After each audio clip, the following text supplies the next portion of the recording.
After moving into our newly built house and finishing the unpacking, another moving truck suddenly parked in front of our home. Then my husband dropped a bombshell.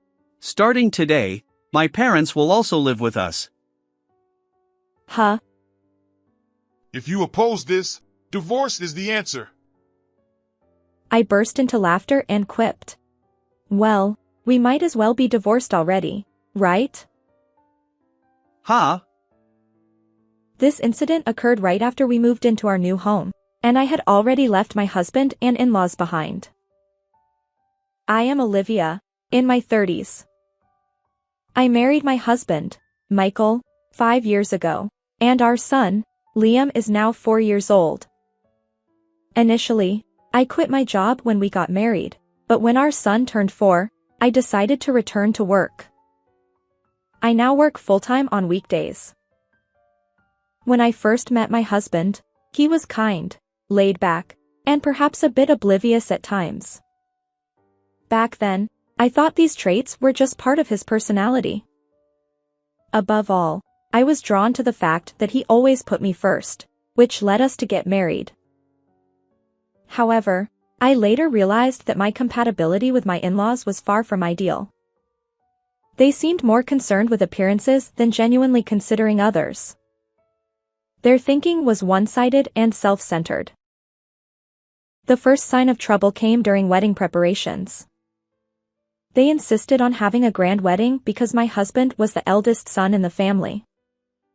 I preferred a modest celebration with close friends and family, but they argued that such a wedding would be embarrassing and not fitting for their family background.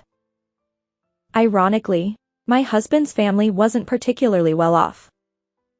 My father-in-law was a retired office worker, and mother-in-law was a homemaker. Their house wasn't large either. They had been renting all along. Yet, they insisted on putting up a facade. In the end, they said they'd cover the whole expenses, and without consulting me, they booked a lavish venue. To avoid conflict, I went along with their wishes and had an extravagant reception. However, the result was that only the groom's side covered the costs. Ultimately, my family ended up paying for the bride's side. Even during childbirth, it was the same. When I was enduring labor pains at the hospital, my mother-in-law arrived and immediately said, "What? The baby isn't born yet? You said you were having contractions, so I came all the way here." Ugh, how boring. She proceeded to engage in trivial small talk endlessly by my bedside. Of course, I was in too much pain to pay attention, but she persisted, saying, "Hey, Olivia, are you listening?" My husband, on the other hand, just stood there without uttering a word. Before we got married, I appreciated his laid-back nature, but now it feels less like laid-back and more like obliviousness. Well, perhaps he simply assumes that his parents' way of thinking is the norm. And after childbirth, the inconsiderate behavior of my mother-in-law and father-in-law continued. Despite it being shortly after giving birth, they stayed late at our house, making noise under the guise of celebrating. My father-in-law even demanded, "Hey, prepare some snacks." When our son cried, no one bothered to comfort him. Given this situation, I found myself disliking my in-laws and tried to limit our interactions to the bare minimum. However, a certain incident led me to become more deeply involved with them. We, as a family of 3, were living in a rental apartment. However, as our son grew older, we began considering purchasing a newly built house.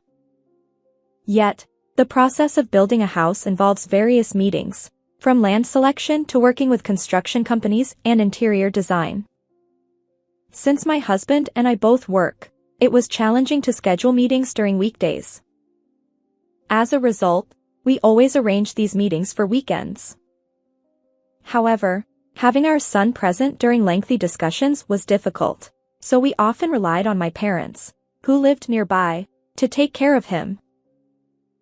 One day, we had a meeting scheduled for the next day, but my mother informed me that she had caught a cold and didn't want to risk passing it to our son. Now, I was torn between canceling the meeting or taking our son along. That's when my husband suggested, Why not leave him with my parents occasionally? Personally, I wasn't keen on relying too much on my in-laws. However, without considering my opinion, my husband picked up the phone and started making arrangements. Hey, it's me. Sorry for the sudden request, but could you take care of Liam tomorrow? I'll bring some souvenirs as well. I feel bad about this sudden change. It's fine. But my oblivious husband simply said, and hung up. At that moment, I had a vague sense of foreboding. On the day of our meeting, I took our son to my in-laws' house in the morning and then proceeded to the scheduled appointment. On our way back, I brought my in-laws their favorite sweets as a gift. I was eager to head home, but as expected, I got caught in a conversation trap. Hey, you're building a house, right? What kind of house is it? A built-in kitchen. Ha! Young people these days. It'll make your life easier, won't it? My husband unintentionally blurted out. Olivia is handling all the kitchen details. My mother-in-law glanced at me and said, Well, I'd love to try out a beautiful kitchen too. So, with a smile, I suggested, why not consider remodeling your kitchen, too? To which she retorted, We don't have that kind of money. Rather, I wish you would remodel for me as a way of showing filial piety. Ignoring my discomfort, my husband casually added, When our house is finished, you can come see it. You're welcome to use it. Personally, I dreaded the idea of others using my kitchen. And so, the interrogation about our new house continued until we were finally released 2 hours later. On our way home, feeling uneasy, I asked my husband, Hey, your parents seem overly concerned about our house.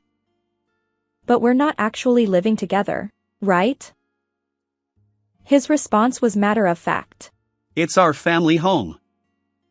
I said the kitchen is your domain, didn't I? So, I believed him. From that day on, my in-laws began offering to take care of our son during our meetings. While I appreciated their help, they always managed to meddle in our home affairs afterward. Show me the blueprints. He started asking questions like, How spacious is the bathroom? or, What's the size of the guest room? he even offered unsolicited advice about the future, saying, You should install handrails in the entrance for peace of mind during old age. My mother-in-law chimed in, suggesting, Wouldn't a living room be more comfortable here? or, What's the height of the kitchen counter? when I tell her the height, she said, Oh, that would be inconvenient for me. You should make it a bit lower. I couldn't help but reply. I adjusted it to the height that is comfortable for me. But my father-in-law interjected, It's not just you who'll use it. Michael will live here too, so you need to consider everyone's comfort. Everyone? We're not designing the house to accommodate occasional visitors. Desperate for support, I looked at my husband, but he remained silent, accepting their words without objection. Whose house are we building, anyway? Because of these repeated exchanges, I grew exhausted. So, I consulted my husband, saying, Can we stop leaving Liam with your parents? It's also frustrating that they keep interfering with our new house plans. However, my husband dismissed my concerns, saying, Having them take care of Liam is helpful.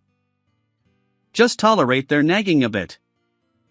You're my wife, after all. But your parents are imposing their opinions too much. It's as if they think they'll be living here. Surely we're not considering cohabitation? In a half-exasperated tone, my husband snapped. I said we'd live as a family, didn't I? Stop being so persistent. If you keep complaining, we'll get a divorce. Divorce. What on earth was he saying? It was my in-laws who suddenly intruded into our new house plans. Yet somehow, our conversations always veered toward divorce. Since that day, my husband's threats of divorce increased with every issue that arose. On another day, after a meeting, my in-laws visited our home and began discussing our new house. My father-in-law suggested, Hey, shouldn't we change the location of the bathroom? Yes, maybe it's better to move it over here. Should we ask the design firm for changes? Even my husband seemed ready to make a phone call. Feeling cornered, I asserted, we've already made decisions. In response, my father-in-law grew angry. Who do you think you are? You know nothing about house matters. Listen to the opinions of your elders. Exactly. We're advising you for your own good. Rather than coming to my aid, my husband casually said, Yeah, let's consider their advice. It seems I'm stuck in a whirlwind of opinions. Then my father-in-law looked at me and said, Hey, Michael, couldn't you have married someone more understanding? Dad, don't say that. Come on, Olivia, apologize. Otherwise, we'll get a divorce. It left me dumbfounded. I thought, enough is enough. Despite my efforts to avoid interactions with my in-laws due to our incompatible personalities, we've been seeing them more frequently lately. Unfortunately, my husband has become increasingly aligned with his parents, leaving me with no ally. The kind Michael I once knew has vanished, replaced by a puppet manipulated by my in-laws. When we decided to build our new house, I was excited about our future life together. But now, meetings are torture, and conversations with my in-laws feel like hell. Yet, if I dare confide in my husband, he responds with threats of divorce.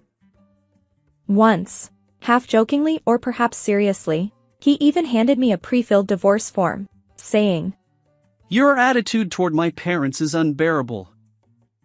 They're offering advice, and they take good care of Liam. If your behavior doesn't improve, I'll seriously divorce you. I was left speechless. It's clear that he'll always side with his parents, no matter what. Moreover, my husband claims that my in-laws take good care of our son, but that's only during our meetings. The ones who genuinely look after our son are my own parents. They've been there for sudden nursery school emergencies and difficult times. When I fell ill, they'd come over to care for our son. My parents even prepare gifts for birthdays and Christmas. In contrast, my in-laws have never given our son anything. Instead, when they visit, they demand, Bring us a souvenir. My husband doesn't understand any of this. Feeling worn out, I finally visited my parents' home. Clearly, I looked exhausted, and my mother asked in concern, What's wrong?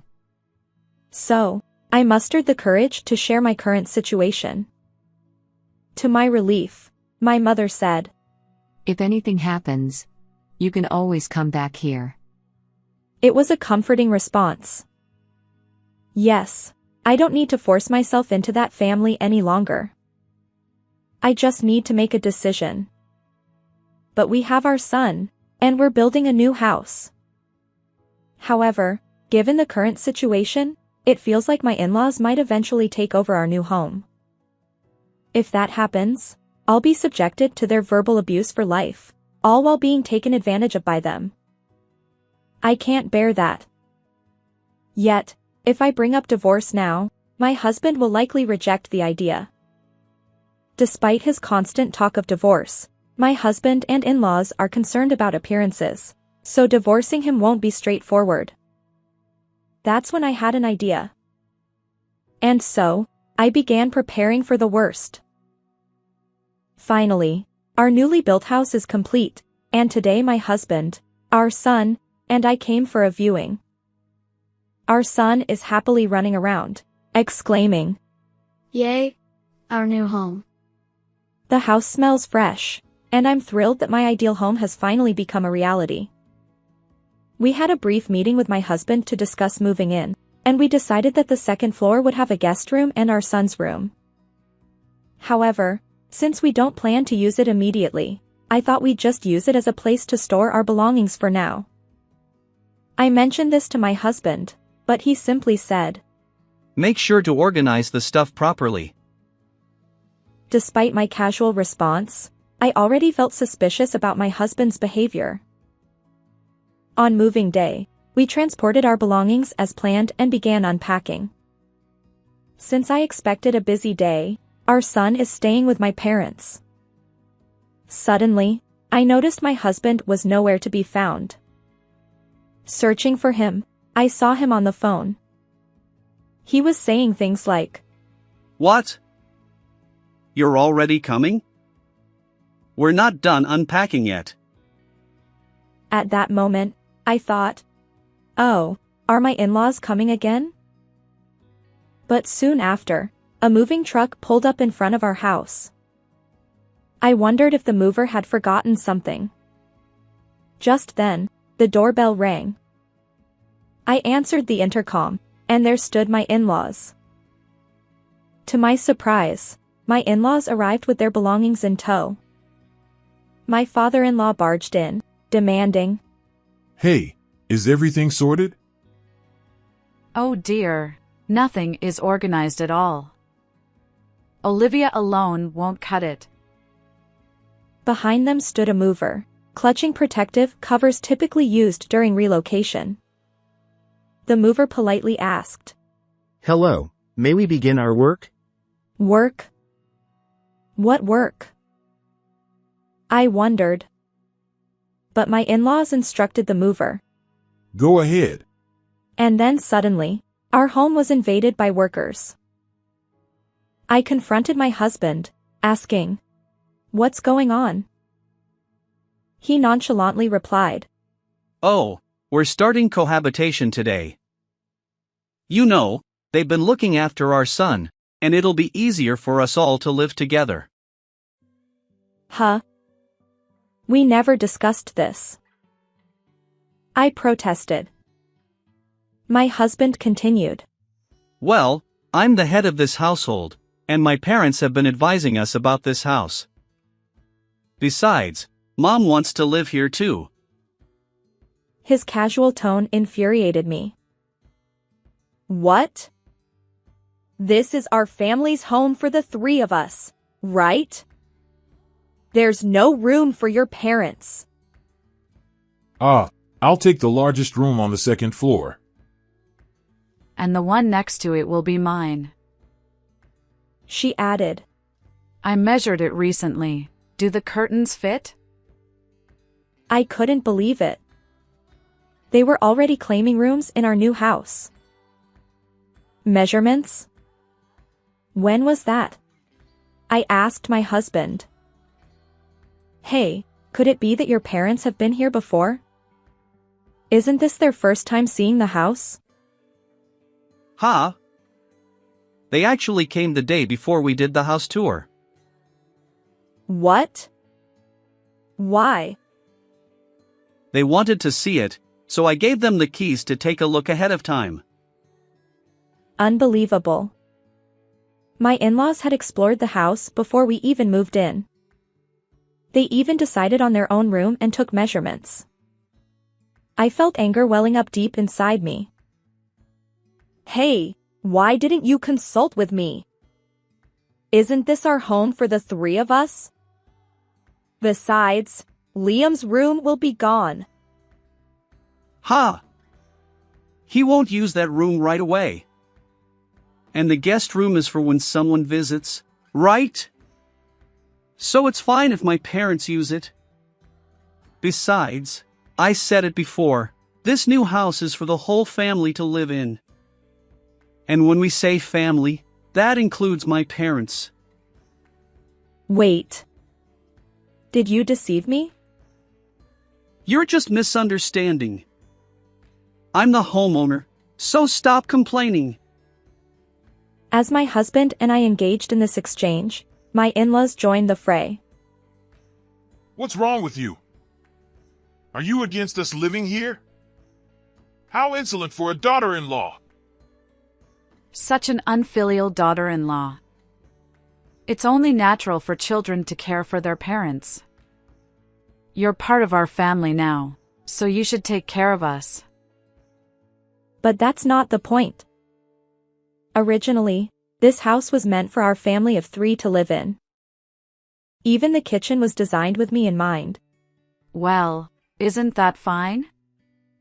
After all, you'll be handling household chores in this house, won't you? As a daughter-in-law, isn't it natural to take care of the household? Then does that mean you won't do any housework? Of course not! It's only natural for a daughter-in-law to take care of household matters. Michael, if she keeps opposing us like this, get a divorce! Don't talk back to my parents. I'm serious about getting a divorce. Certainly, that line finally came up. So, you're thinking of divorce, right? Huh? My husband responded with a puzzle. I couldn't help but burst into laughter. I faced him and said, "We might as well be divorced already." My husband and in-laws had a look of shock on their faces. Although I haven't submitted it yet, so it's just on paper, I handed him the divorce papers. Huh? It was a fully filled out divorce form. He looked at it and stammered. What's this? I reminded him. Remember how you've been threatening me with "we'll get a divorce" all the time? Well, there you go. I've filled it out too. Oh, that was just a joke. You've been threatening me daily with divorce. How can that be a joke? We're married, aren't we? A joke like that should be fine. It would be fine if it were a funny joke. But how can threats like that be taken as a joke? Besides, I have recorded all our conversations and threats. Huh? I'll take this to a lawyer and proceed with the divorce properly. Hey, what about the house? He panicked, asking about the house. I replied firmly. I wanted to live in this house with you and Liam. But clearly, you had other plans. If you want to live with your parents so badly, go ahead. Oh, and when we divorce, make sure to repay the $30,000 I lent for the down payment. And lump sum child support too. I'll be raising Liam. With that, I opened a box containing essential items for my son and me, a traveling bag and a backpack, for whatever comes next. Yes, I had been waiting for this moment. As I suspected, my in-laws had intentions of taking over the house. And my husband, too, conspired with them to deceive me. In that case, divorce seemed to be my only option. However, my husband, born into a family that values appearances, wouldn't readily agree to a divorce. So, I came up with a plan involving the divorce papers he had prepared. Although he probably intended it as an empty threat, he had meticulously filled out the divorce form. I decided to play along. But submitting it silently risked invalidating the divorce, so I secretly recorded our conversations to confirm his genuine intent. Perhaps my husband believed I lacked the courage to go through with it. True, Divorcing while raising our young son wouldn't be easy. But I wasn't alone. My parents supported me, and most importantly, I worried about our son's well-being if we continued living with that family. So, divorce and separation seemed like the best course of action. I packed my bags and went to my parents' home, explaining the situation. They assured me, "You're welcome to stay here." Then, I entrusted my son to them and visited a lawyer's office. I showed them the divorce papers, the recorded conversations, and requested legal proceedings. A week after leaving our newly built home, my husband called repeatedly. Avoiding his calls, I let the answering machine collect numerous messages. His voicemails consisted of demands about the mortgage. What are you thinking? Come back soon. Yet there were no apologies, no concern for our son, and no mention of driving out my in-laws. My husband has no intention of kicking out his parents after all that has happened. He is only worried about the mortgage. Of course, there's a reason for that. My husband doesn't have any savings. You see, he spends money on his hobbies like casinos and horse racing. Despite initially promising to save before building the house, all we have was my pre-marriage savings of $30,000. When I confronted him about it, he nonchalantly said, "Oops, my bad. If I put the mortgage in my name, it'll be fine." But I couldn't tolerate his carefree attitude, so I made him sign a loan agreement. It was a formality because he had borrowed $30,000 from me, and I wanted proper repayment. Although he underestimated the seriousness of financial transactions between spouses, he eventually complied. Little did I know that this precautionary document would come in handy. When we applied for the mortgage, we used my savings as the down payment, but the loan was in his name. However, I suspect he was counting on my income too. Perhaps he planned to burden me with all the living expenses after inviting his parents. Given how frugal my in-laws are, I doubt they'd contribute anything toward daily costs. I just want to make sure that I receive the money I lent and the child support in full. I had no intention of speaking to that family anymore, so I entrusted all the legal proceedings to a lawyer. Of course, I showed them the loan agreement my husband had signed, and I fully intend to collect what's owed. Honestly, I was prepared for his request to split child support payments. However, my prideful in-laws insisted on paying it all at once, saying they wanted to sever ties with such a dreadful daughter-in-law. But how could they manage that without any savings? They probably borrowed from some shady source at exorbitant interest rates. Well, that's none of my concern.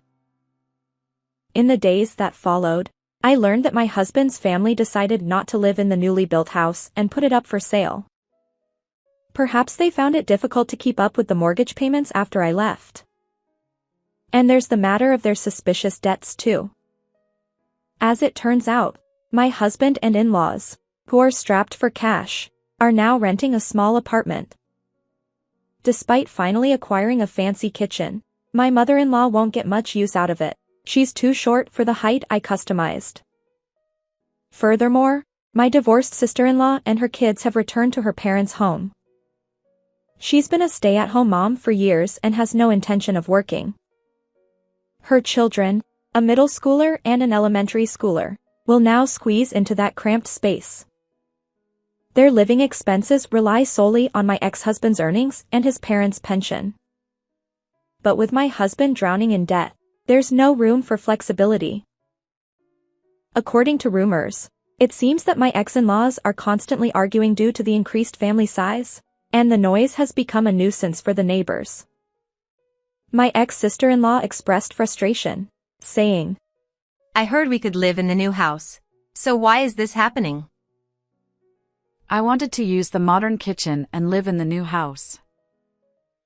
If you keep complaining, I'll hit the jackpot and buy anything, even a house. Unfortunately, It appears he's delved deeper into his long-standing gambling hobby and accumulated more debt. There are whispers that he might have even borrowed from shadier sources. It's a pitiable situation. However, considering my ex-husband's unwavering support for his parents, he's reaping what he sowed. As for me, I now live in a rental apartment near my workplace with my son. When I work late, my parents support my son, which puts my mind at ease. Over time, I've been promoted, and my salary has increased. I'm saving up the extra income to treat my son and parents to a relaxing stay at a high-end hotel. Unlike someone else, I'll express my gratitude to the parents who've always supported me while finding happiness. How did you find this story? Don't forget to subscribe to the channel. Until next time in the next video.